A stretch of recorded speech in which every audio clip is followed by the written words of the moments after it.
വർഷം 1998. അർജന്റീനയിലെ റൊസാരിയോ എന്ന പ്രദേശം. അവിടെ പ്രാദേശികമായി നടക്കുന്ന ഒരു ഫുട്ബോൾ മത്സരത്തിൽ കാണികൾക്ക് കൗതുകമേകി ഒരു കൊച്ചു ബാലൻ പന്തുമായി എതിരാളികൾക്കിടയിലൂടെ പായുകയാണ്.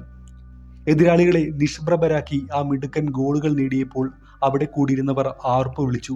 ലോകത്തിന്റെ ഫുട്ബോൾ ഭൂപടങ്ങൾക്ക് മുകളിൽ ആ ആർപ്പുവിളി പടരാൻ കാലങ്ങളോളം കാത്തു നിൽക്കേണ്ടി വന്നില്ല. ഫുട്ബോൾ ലോകം മുഴുവൻ ആ മിടുക്കന് വേണ്ടി കൈയടിച്ചു. അത് മറ്റാരുമായിരുന്നില്ല, മികച്ച ഫുട്ബോളർക്കുള്ള ബാലൻ ഡി ഓർ പുരസ്കാരം 6ാം തവണയും സ്വന്തമാക്കിയ ലയണൽ മെസ്സിയായിരുന്നു ആ കൊച്ചു ബാലൻ. എന്നാൽ ലോകത്തിലെ ഏറ്റവും മികച്ച ഫുട്ബോളറായി മാറുന്നതിന് മുൻപ് ഫുട്ബോളിന്റെ ഈ മിശിഹ നടന്നു തീർത്തത് മുള്ളുകൾ നിറഞ്ഞ വഴികളായിരുന്നു.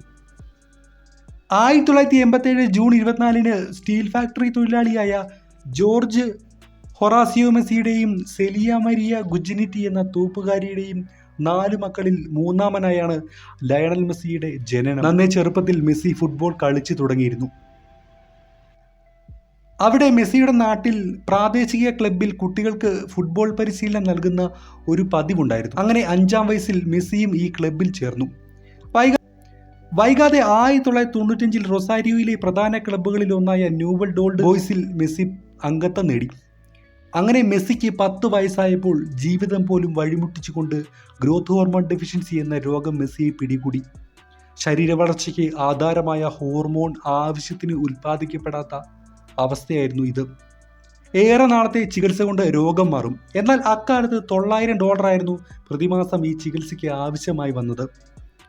തൻ്റെ മാതാപിതാക്കളുടെ വരുമാനം കൊണ്ട് ഇത്രയും വലിയ തുക നേരിടാൻ കഴിയില്ലെന്ന് മെസ്സിക്ക് അറിയാമായിരുന്നു.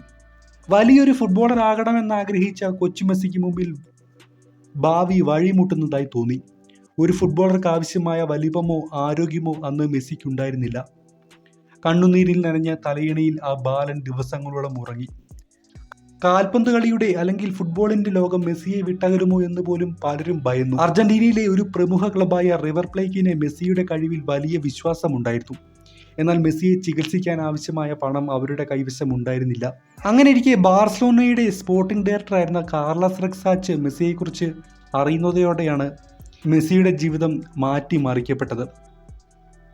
മെസ്സിയുടെ കളി നിരീക്ഷിച്ച ശേഷം ബാർസലോണ കരാറിൽ ഏർപ്പെട്ടു. മെസ്സി സ്പെയിനിലേക്ക് മാറി താമസിക്കാമെങ്കിൽ ചികിത്സിക്കാമെന്ന് അവർ ഏറ്റു. മെസ്സി ബാർസലോണയുടെ യൂത്ത് ടീമിൽ കളിച്ചു തുടങ്ങി. 2003 നവംബർ 13 പോർട്ടോയുമായുള്ള സൗഹൃദ മത്സരത്തിൽ മെസ്സി കളിച്ചു. അതായിരുന്നു അദ്ദേഹത്തിൻ്റെ ആദ്യത്തെ ഔദ്യോഗിക മത്സരം. 2004 ഒക്ടോബർ 16 ആദ്യ ലീഗ് മത്സരം മെസ്സി കളിച്ചു. ബാർലോണയ്ക്ക് വേണ്ടി കളിക്കുന്ന ഏറ്റവും പ്രായം കുറഞ്ഞ 3ാമത്തെ കളിക്കാരനും ലാലിഗയ്ക്ക് വേണ്ടി കളിക്കുന്ന ഏറ്റവും പ്രായം കുറഞ്ഞ കളിക്കാരനുമായി മെസ്സി മാറി.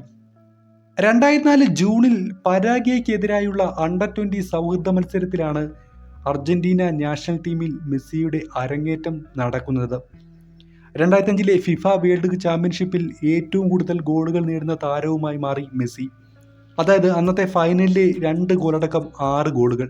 തുടർന്ന് അർജന്റീന ടീമിലെ സ്ഥിരം സാന്നിധ്യമായി മാറി മെസ്സി. ലോകകപ്പിലെ ഏറ്റവും പ്രായം കുറഞ്ഞ കളിക്കാരനുമായിരുന്നു അദ്ദേഹം. പിന്നീട് അങ്ങോട്ട് ഫുട്ബോളിൻ്റെ ചരിത്രം മെസ്സി മാറ്റി എഴുതി. മെസ്സിയുടെ ജീവിതം ഫുട്ബോളിൻ്റെ ചരിത്രമായി മാറി. 2019 6ാം തവണയും ബാലൻ ഡി ഓർ പുരസ്കാരം എന്ന നേട്ടത്തിൽ എത്തിച്ചേർന്നു മെസ്സി. 2007 ഫുട്ബോളിൻ്റെ ദൈവം മറഡോണ തൻ്റെ പിൻഗാമി എന്ന് വിശേഷിപ്പിച്ച ലോകത്തിലെ ഏക കളിക്കാരനാണ് മെസ്സി. 2007 പാവപ്പെട്ട കുട്ടികളുടെ ആരോഗ്യവും വിദ്യാഭ്യാസവും സംരക്ഷിക്കുന്നതിന് വേണ്ടി മെസ്സി ലിയോ മെസ്സി എന്നൊരു ഫൗണ്ടേഷൻ തുടങ്ങി.